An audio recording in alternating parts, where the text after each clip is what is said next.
Bonjour à tous, donc je suis Marie-Lou Terlin, technicienne à la Fédération des chasseurs de la Gironde, et notamment en charge du dossier colombidé, donc de la palombe. Et quant à moi, donc je vais vous présenter une étude sur la biodiversité qu'on a menée en 2021 et qui visait un petit peu à regarder si les palombières avaient une quelconque influence sur l'écosystème forestier. Alors, comment... Non, faut encore passer. Ah, c'est bon. Alors, comment on en est venu un petit peu à avoir cette réflexion-là? C'est basé sur une ancienne étude de 2007 qui visait à regarder un peu l'utilisation des mares de chasse au gibier d'eau, donc c'est-à-dire les tonnes de chasse, par les oiseaux migrateurs en période de reproduction. Et cette étude avait montré que justement les mares de chasse étaient un lieu de nidification important parce que c'était à la fois un lieu d'alimentation, de quiétude et de nidification, donc en période estivale pour beaucoup d'oiseaux. Que cette fréquentation était vraiment en relation directe avec l'entretien qui était effectué par les chasseurs de tonnes sur leurs mares, c'est-à-dire par exemple avoir des niveaux d'eau suffisants en période estivale, ne pas utiliser de produits phytosanitaires autour de leurs installations, etc. Et que donc cette gestion était également profitable à de nombreuses autres actions comme les insectes, les amphibiens ou encore les reptiles. Ah, non. Faut encore une... Et du coup, on s'est dit, est-ce que pour les palombières, c'est pareil? Est-ce que leur présence ou est-ce que la gestion qui est effectuée donc par les paloumailles sur la forêt, a-t-elle une quelconque influence sur la biodiversité de celle-ci? Et on s'était dit, bon, sur quoi on part pour cette étude? Qu'est-ce qu'on va étudier? Et on s'était dit, bon, on va partir de la base de toute chaîne alimentaire qui est l'habitat. Donc on s'est basé sur un protocole qui s'appelle IBP, donc pour indicateur de biodiversité potentielle, et qui est un outil de diagnostic de suivi du potentiel, en gros, d'accueil de la biodiversité forestière. Et grâce à ce protocole, on étudie 10 critères dans les forêts. Donc le premier critère, ça va être à voir s'il y a des essences autochtones donc, dans l'espace forestier, voir la structure végétale de la végétation dans la forêt, s'il y a du bois mort qui est laissé à la fois sur pied ou au sol, s'il y a de très gros arbres qui sont laissés dans la forêt, s'ils portent des micro-habitats par exemple, et enfin s'il y a des milieux ouverts, aquatiques ou rocheux dans cet espace forestier. Et pour chaque critère, il y a une note qui est attribuée allant de 1 à 5, donc 5 étant la meilleure note, qui nous fait un total de 50 à évaluer. Donc nous avons localisé 2 zones d'études principales en Gironde, puisque nous avons la chance d'avoir 2 milieux qui sont bien différents. Donc la partie ouest de notre département, qui est essentiellement de la forêt de pins maritimes, ce qu'on appelle le plateau landais, et une autre zone qui est un peu plus diversifiée, un peu plus mixte, où justement donc c'est la zone de l'entre-deux-mers, entre la Dordogne et la Garonne, qui est principalement constituée de forêts de feuillus, donc chênes, châtaigniers, et également de pins maritimes. Et comme ces 2 milieux étaient bien différents, on ne pouvait pas tout mélanger, c'est pour ça qu'on a choisi 2 zones d'études bien différentes. Alors sur chacune de ces zones d'études, nous avons sélectionné aléatoirement 10 sites avec des palombières, et auxquels on a associé des sites témoins, donc où il n'y avait pas de palombières. Et nous avons décidé de placer ces sites témoins à plus de 300 mètres de l'installation, donc comme vous pouvez le voir un petit peu sur la carte. Donc il y a le Péland 5 qui est une palombière dans le plateau landais. Et nous avons placé son site témoin donc à plus de 300 mètres pour ne pas qu'il subisse l'influence directe de l'installation, mais quand même à moins d'1 kilomètre pour qu'il puisse être dans la même continuité de boisement.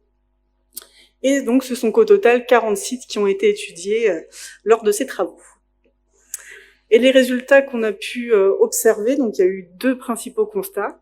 Le premier, c'était que la zone de l'entre-deux-mers, donc plutôt forêt mixte, était beaucoup plus diversifiée, il y avait une meilleure note dans cette zone-là. C'est tout simplement dû qu'il y a plus de diversité d'espèces d'arbres, de strates différentes également, plus de bois mort qui est laissé dans la zone de l'entre-deux-mers, et également plus de milieux ouverts, donc tout ça qui contribue à avoir une meilleure note de biodiversité dans le cadre de ce protocole. Et le deuxième constat, qui était le plus intéressant à notre sens, c'est un peu ça qu'on essayait de montrer, c'était que dans la zone de l'entre-deux-mers du moins, les sites avec palombières avaient une meilleure note que leurs sites témoins. Donc il y a une même tendance qui a pu être observée pour la zone du plateau landais, mais cette fois-ci sans qu'on puisse le prouver statistiquement, ce qui a pu être fait pour la zone de l'entre-deux-mer, donc ce que vous voyez un petit peu les graphiques en bas, où les zones avec palombière de l'entre-deux-mer ont vraiment une bien meilleure note que leurs sites témoins sans palombière. Donc c'est un peu voilà ce qu'on cherchait à prouver via cette étude, et on a réussi à le faire du moins pour la zone de l'entre-deux-mer.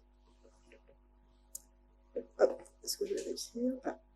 Et du coup, on s'est dit, pourquoi au final, en quoi la gestion qui est effectuée par vous, par les palombières sur vos installations, augmente un peu cette biodiversité. Alors ça peut être par exemple le fait de maintenir de très vieux arbres autour de vos installations. Donc souvent vous le faites, c'est pour que les palombes puissent venir s'y poser plus facilement, ou pour monter les appâts également. Eh bien le fait de privilégier ces très gros arbres, ça va augmenter le nombre de micro-habitats qui sont profitables à de nombreuses espèces. Donc il y a par exemple les insectes qui vont venir un petit peu s'y loger, les oiseaux, comme vous voyez un petit peu sur la photo, des chouettes ou des pics qui vont venir un peu dans ces vieux arbres. Maintenir aussi le bois mort que vous laissez un peu dans vos espaces forestiers pour accentuer l'effet naturel de la forêt pour les palombes. Ça va être une source aussi de nourriture et d'abri pour de nombreuses espèces. Et quand vous ouvrez un petit peu aussi le milieu autour de vos installations, pour mieux circuler, tout simplement, pour aller poser vos appâts ou aller chercher les palombes que vous aurez tirées, justement le fait d'éclaircir un petit peu, ça va créer des milieux ouverts favorables aux plantes à fleurs et aux insectes pollinisateurs. Donc ce qu'on peut dire un peu en conclusion de cette première étude, c'est que les moyens de gestion et d'entretien que vous mettez en place autour de vos installations sont bénéfiques un peu à l'écosystème de la forêt, donc en termes de diversité à l'échelle végétale. Mais cependant, ce protocole, c'est bien un indicateur de biodiversité potentielle. Donc c'est pour ça, c'est un peu à prendre avec des pincettes.